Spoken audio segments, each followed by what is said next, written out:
नमस्कार दोस्तों आज के अपन इस वीडियो के अंदर और लाइव सेशन के अंदर बात करेंगे कि चतुर्थ श्रेणी की जो वैकेंसी है इस समय अपन अब क्या करें और क्या नहीं करें। चतुर्थ श्रेणी की वैकेंसी में अब आपको पता है 1 महीना बचा है। इस 1 महीने के अंदर अपन क्या करें और क्या नहीं करें यह आपको इस वीडियो में पता चल जाएगा और इसके लिए आपको लास्ट तक जुड़े रहना है। आपको कई ऐसी महत्वपूर्ण न्यूज मिलेगी जो आपके लिए बहुत ही लाभदायक होगी। तो दोस्तों अपन चलो बात करते हैं कि भाई 4th ग्रेड की जो वैकेंसी है, आज का हमारा मेन मुख्य मोटो यही है क्या करें और क्या नहीं करें। आपको जिन बातों का ध्यान रखना है, तो दोस्तों देखिए सबसे पहले अपन बात करते हैं सिलेबस के अंदर। आपको पता है इसमें 4 सब्जेक्ट है, लेकिन 4 सब्जेक्ट के अंदर हिंदी और जीके बड़ी इजी है, सब करवाते हैं, लेकिन इंग्लिश और मैथ्स इन दोनों से लोग बचते हैं।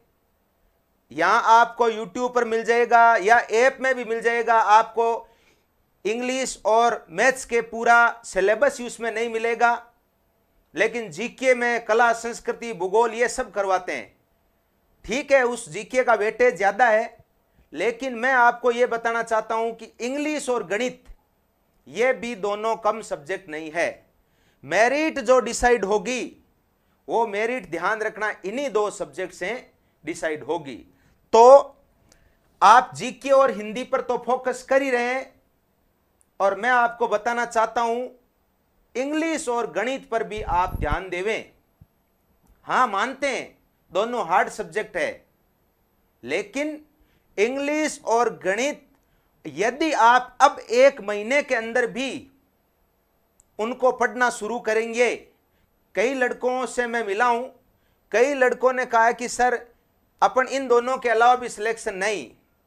अब जो सिलेक्शन होना है, कंपटीशन जो है वो काफी टफ है, इसलिए इंग्लिश और गणित इन दोनों को भी आप हल्के में नहीं लेवे।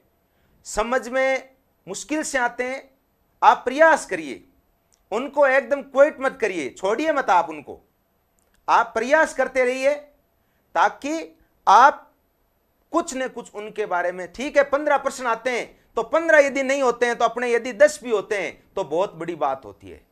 और मैं आपको बता देता हूं जीके ऐसा है, आजकल जीके टप आने लग गया, क्योंकि आपने देखा होगा पीछे 2-3 ऐसे पेपर आए थे। यहां जैसे मान लो लोग पेपर हल करवाते हैं, कई पेपर ऐसे आए थे जिन्होंने 2-3 घंटे तो लोगों ने हल ही नहीं करवाया था। क्यों? कि वो बहुत टफ। कोचिंग वाले जो दावा करते हैं कि हमारे बस इसमें थंबनेल दे देते हैं कि 100% श्योर, और हम सोचते हैं कि हाँ उसमें से नहीं। पेपर जो बनाने वाले होते हैं वो भी बहुत एक्सपर्ट लोग होते हैं, इसलिए आप उन प्रकार की बातों के बहकावे में नहीं आए। लोगों ने जीके पर बहुत ज्यादा फोकस कर रखा है। आप जीके तो पढ़िए ही पढ़िए, और आपने यदि सही ढंग से तैयारी करी है तो जीके तो आपने कवर कर लिया होगा, लेकिन अब जो आपको ध्यान देना है इंग्लिश और मैथ्स पर भी ध्यान देना है, क्योंकि हिंदी आपने लगभग कवर कर ली होगी। हिंदी में प्रश्न गलत होने के चांस बहुत कम रहते हैं, क्योंकि यदि आपने ठीक ठाक ढंग से 10वीं लेवल का बोला है, यदि आपने सीनियर लेवल की बढ़िया तरीके से आपने हिंदी कवर कर ली तो उससे बाहर कुछ नहीं जाने वाला है। तो यहां सब्जेक्ट में से आपको इंग्लिश और गणित उनको भी नहीं छोड़ना है, उनके बारे में भी कुछ न कुछ पढ़ते रहना है। चलिए अपन आगे बात करें। कई लड़कों के बारे में यह आता है कि सर नया पढ़े या नहीं पढ़े, कि भाई नया पढ़े या नहीं पढ़े, यह भी बहुत अच्छी बात है। देखिए नया पढ़ने वाली बात तो ऐसी है कि आपने लगभग सिलेबस कर लिया है और कुछ चीजें आपने छोड़ रखी है, तो मेरा तो यह मानना है कि आप उनको रिवीजन करते रहिए और जो छोड़ रखी है उनको आप जरूर पढ़िए। और आपने यदि ठीक ठाक पढ़ लिया है, देखो नया पढ़ने में मेन जो लोगों के समस्या आ रही है, एक तो आ रही है इंग्लिश की आ रही है, और एक आ रही है मैथ्स की, ये दो समस्या आ रही है।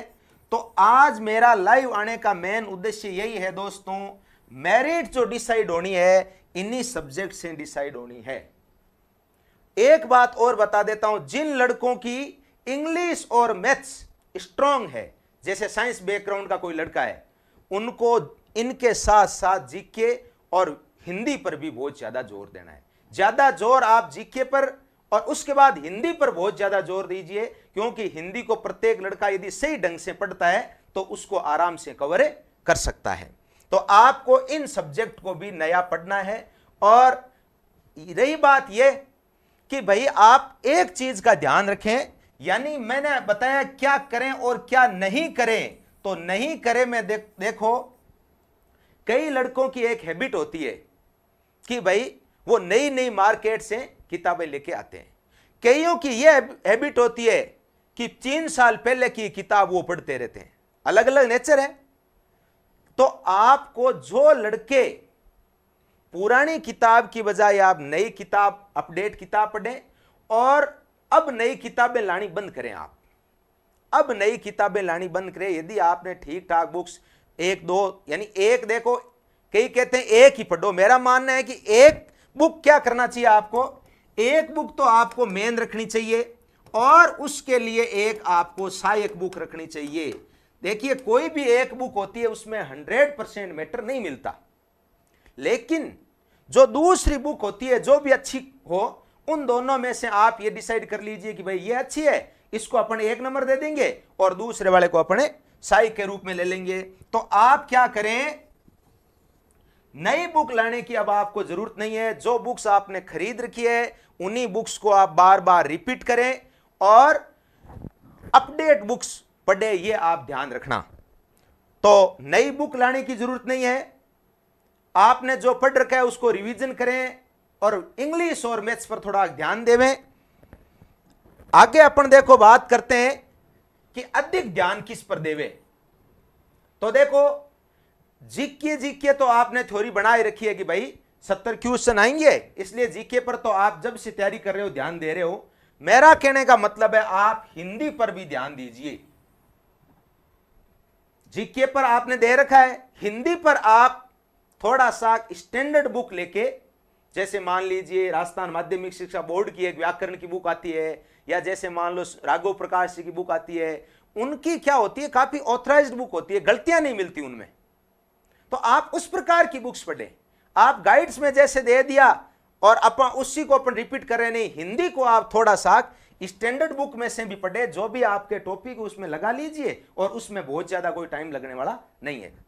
और आपको पता है इंग्लिश और गणित दोनों के प्रश्न 15-15 आएंगे, और मैं विश्वास दिलाता हूं कि अधिकांश लड़कों ने यह छोड़ रखी है। अधिकांश क्यों कि YouTube पर कोई वीडियो आता है, इसका आ जाता है, कभी भूगोल का आ जाता है, कभी कला संस्कृति का आ जाता है, कभी पॉलिटी का आ जाता है, लेकिन इनको बताने वाले बंदे बहुत कम हैं। और कईयों ने तो यह माइंड सेट कर दिया है कि मेरिट इनसे डिसाइड होगी कि इसके भाई 70 क्वेश्चन आएंगे। अरे ये तो सभी पढ़ रहे हैं, जीके तो सभी पढ़ रहे हैं, और यदि प्रश्न पत्र थोड़ा हार्ड आ गया तो जीके तो कोई कवर नहीं कर पाएगा।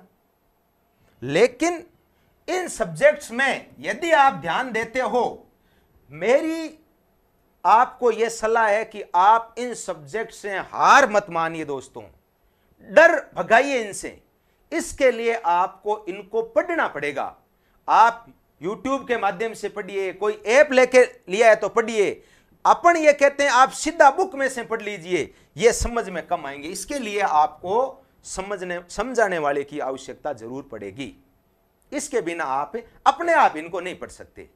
लेकिन आप कैसे याद, YouTube के ऊपर बहुत सारे वीडियो पड़े रहते हैं। आप एक दिन क्या करें, 5, 7, 10 आदमियों के वीडियो देखें, बेस्ट आदमी को सेलेक्ट कर लें, जो उसका तरीका अच्छा लगता है, जो ठीक ठाक बताता है, उसको आप पढ़ना शुरू कर दे। या टॉपिक वाइज देख लें कि भाई ये टॉपिक है, आप टॉपिक मिलाइए। कई बार अपन क्या करते हैं कि सीधा ये कर देते हैं कि जैसे मान लो भाई एक्टिव पैसिव का टॉपिक आ गया, तो वो तो आप 10वीं की किताब में से ही पढ़ लीजिए, आप चाहे 9th में से ही पढ़ लीजिए, कोई 11 12 में से कोई मान लीजिए टॉपिक है तो आप उनमें से पढ़ लीजिए। देखिए लेवल 10 तक का है, लेकिन पेपर आपको थोड़ा सा स्टैंडर्ड लेवल का अपने आप को अपडेट होना है। हाँ, फिर अपन बात करते हैं, हाँ समय बढ़ाए दोस्तों, हम 6 से 8 घंटा पढ़ते हैं, अब इस रूटीन को आप छोड़ दीजिए। अब आप 1 महीना बचा है, पूरी रणनीति के साथ अपना ऐसा टाइम टेबल बना लीजिए, आप समय को 10 से 12 घंटा कर दीजिए। समय बढ़ाने की आवश्यकता है दोस्तों, समय आप बढ़ाइए, इसको आप मेन फोकस पर ले लीजिए। देखिए अब आगे कोई सेकंड ग्रेड की भर्ती है एक बार सितंबर में, उसके बाद अभी कोई मेन वैकेंसीज नहीं है जिनकी आप तैयारी कर रहे हैं। इसलिए आप, मैं तो यह कहना चाहूंगा जो भाई बहन बेरोजगार है, 1 महीना आप इस पर दे दीजिए। ये चतुर्थ श्रेणी वाली वैकेंसी, कोई चतुर्थ श्रेणी नाम, बहुत सारे लड़कों के ये शंका रहती, बताते जाए किसकी तैयारी कर रहे हो, फर्स्ट ग्रेड की तैयारी कर रहा हूं, कोई गाइड देखते हैं तो उसके पास यह भी मिलती है। आप इसमें संकोच मत करिए कि यह चतुर्थ श्रेणी है, आप ये मानिए कि यह सरकारी नौकरी है, यह लगना जरूरी है। अपनी पहली प्रायोरिटी है कि सरकारी नौकरी लगे, उससे अपना आगे का जो अपन कुछ भी करना चाहते हैं वो आराम से काम हो जाता है। तो आप अब समय बढ़ाइए दोस्तों, अब 6 से 8 घंटे वाली बात नहीं है, अब आप इसको 10 से 12 घंटा कर दीजिए और अपने स्वास्थ्य का विशेष रूप से ध्यान रखिए, अपने स्वास्थ्य का ध्यान रखिए और समय को बढ़ाइए। हां, अगला अपना टॉपिक है कि भाई मॉक टेस्ट देवे या नहीं देवे। देखिए मेरी तो पर्सनल राय यह है कि आप मॉक टेस्ट दें, आप ज्यादा से ज्यादा एमसीक्यू हल करें, पीवाईक्यू हल करें, लेकिन मेरी एक छोटी सी सलाह है दोस्तों, मार्केट में आपको 100-150 रुपए में बुक मिल जाएगी, आप आराम से जाइए और कोई भी बुक है वो लेके आ जाइए जिसमें 15-20 पेपर होते हैं और साथ में ओएमआर शीट हो, साथ में ओएमआर शीट हो। तो आप बुक लाइए, आप बुक लेकर आइए, मार्केट में आपको चतुर्थ श्रेणी की बुक मिल जाएगी पेपर वाली, जिसमें ओएमआर शीट साथ हो। केवल प्रश्न मत लेके आइए, प्रश्न और आंसर नहीं। आप जैसे 20 रुपए बुक के ज्यादा लग जाते हैं, कोई बात नहीं है दोस्तों, लेकिन ओएमआर शीट वाली लाइए और आप अपनी ईमानदारी से, आपको पता है पेपर के अंदर 120 क्वेश्चन आने हैं, 2 घंटे का समय है, तो आप जो पेपर आप दिन में 2 घंटे ऐसे डिसाइड कर लीजिए कि मेरे को आज एक पेपर देना है, इस टाइम देना है, इस टाइम देना है। देखो 99% तो आप उसी टाइम को फॉलो कीजिए। कोई दिन ऐसा हो जाता है आपके जरूरी काम हो गया तो आप घबराइए मत, पेपर उसी दिन दीजिए, पेपर आपको उसी दिन देना है, टाइम आगे पीछे कर लीजिए कोई बात नहीं है, 2 घंटे का टाइम है। ये टाइम दोस्तों आप अपनी ईमानदारी से 2 घंटे पेपर दीजिए और ये पता लगाइए कि मैंने 2 घंटे में कितने क्वेश्चन कर दिए कि नहीं कर दिए। मैं आपको गारंटी देता हूं, आप शुरू के 5% जब 5 पेपर हल करोगे ना, तब तक आप यदि ईमानदारी से 2 घंटे में पेपर दोगे तो आपके निश्चित रूप से प्रश्न छूट जाएंगे। इसलिए आप हैबिट ये बनाइए धीरे धीरे कि मैं 2 घंटे में पूरा पेपर हल कर लूं। इसके लिए आप, मैंने बताया, ओएमआर शीट वाली ऐसी कोई बुक लेके आ जाइए जिसमें 15-20 पेपर होते हैं। एक बार आप उस बुक में से पूरे पेपर हल कीजिए ताकि आपको एक तो उसमें कैसे गोले भरने हैं सबसे ज्यादा हैबिट वो पड़ जाए। कई बार अपन सुनते हैं कि देखो मैंने शुरू में ऐसा किया, मैं 7वें प्रश्न से ऊक चूक हो गया, 7वें की जगह मैंने 8वां भर दिया, उसके बाद मेरे पूरी सीरीज गलत हो गई, मैं 35वें पे जाके देखा मैंने क्वेश्चन, तब तक सारा का सारा मामला गड़बड़ हो चुका था। ये कब होता है? अपन ऑनलाइन जब टेस्ट देते हैं उसमें कई बार हो जाता है। इसलिए आप अब फिजिकली जो आपको काम करना है, जो आपके काम होना है, जिस प्रकार के आपके पेपर आना है, आप उसी रूटीन पर ढलिए ताकि आप कम से कम, मैं कहता हूं 30 पेपर इन 30 दिनों में दे दीजिए। आप वहां परीक्षा हॉल में जाओगे तो कोई प्रकार के आपके शंका या घबराहट नहीं होगी। चलिए आगे अपन बात करते हैं एग्जाम डेट। हां, यह सबसे महत्वपूर्ण पॉइंट है दोस्तों। साथियों इसको बड़े ध्यान से सुनना। अब जैसे जैसे एग्जाम नजदीक आएगी, कर्मचारी चयन बोर्ड ने इसकी बाकायदा डेट जारी कर रखी है। दोस्तों आप केवल कर्मचारी चयन बोर्ड पर ही विश्वास कीजिए। यह बहुत बार होता है कि जैसे जैसे एग्जाम नजदीक आएगी, यूट्यूब पर ऐसे ऐसे वीडियो ने लग जाएंगे, थंबनेल लग जाएगा कि परीक्षा की तिथि में होगा बदलाव, अब यह होगा, आगे बढ़ेगी, निश्चित 100% आगे बढ़ेगी। हम धीरे धीरे उनको देखने लग जाएंगे और हमारे दिमाग में एक माइंड सेट हो जाएगा कि हाँ परीक्षा की तिथि तो आगे बढ़नी है। दोस्तों एक वर्ग ऐसा है जिसका काम यही होता है कि अपन व्यू बढ़ाएं, अपने YouTube में टाइम बढ़ाएं, लेकिन आप कर्मचारी चयन बोर्ड पर विश्वास कीजिए। हाँ आप उसकी वेबसाइट है या उसको आप फॉलो करते रहिए, समय समय पर आप हैबिट ऐसे बना लीजिए, कम से कम 1 या 2 बार दिन में आप उसको चेक करते रहिए वेबसाइट को, और उसमें कोई चतुश्रेणी से संबंधित कोई अपडेट आती रहती है तो आप वो लेते रहिए। लेकिन एग्जाम डेट के बारे में आप केवल और केवल कर्मचारी चयन बोर्ड पर ही विश्वास कीजिए, बाकी किसी भी वीडियो पर विश्वास मत कीजिए। तो दोस्तों